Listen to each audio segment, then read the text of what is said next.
mga kabayan, welcome sa Kabayan sa Korea. Kung bago ka pa lang dito sa channel, ako si Inhe. Maraming salamat sa pag-click ng video na ito.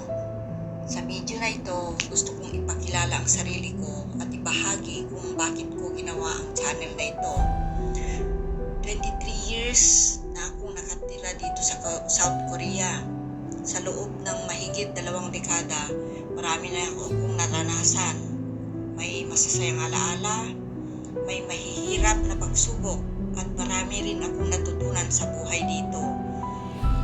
Hindi naging madali ang lahat. May mga pagkakataong nagkamali ako dahil wala akong mapagtanungan o walang nagbigay ng tamang impormasyon. At doon ko naisip, sana noon may taong handang magbahagi ng tunay na karanasan at praktikal na payo.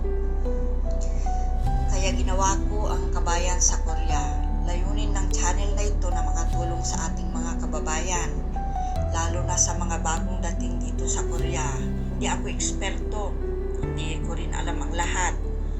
Pero ang maibabahagi ko ay ang tunay kong karanasan at mga aral na natutunan ko sa loob ng 23 years.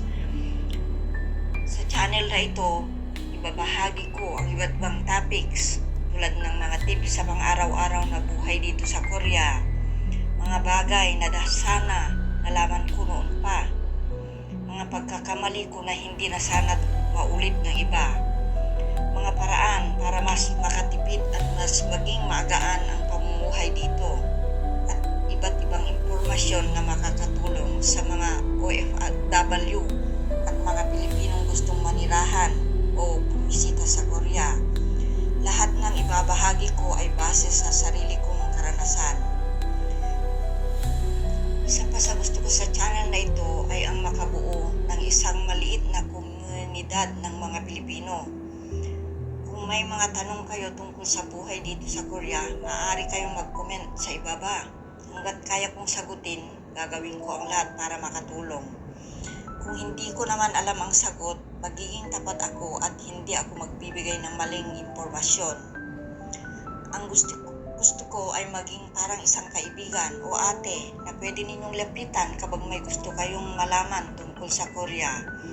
Dahil alam ko ang pakiramdam ng magsimula sa isang banyagang bansa. At alam kong mas gumagaan ang buhay kapag may kababayang handang umalalay. Maraming salamat sa panunood ng unang voiceover ko. Medyo kinakabahan pa nga ako, pero sana may nasamahan ninyo ako sa paglalakbay na ito. Kung nakatulong ang video na ito, huwag kalimutang i-like, mag-subscribe at i-click ang notification bell para hindi ninyo ma-miss ang mga susunod kong videos. Maraming salamat at ingat lagi. Pagkita-kita tayo sa susunod na video. Paalam mga kabayan.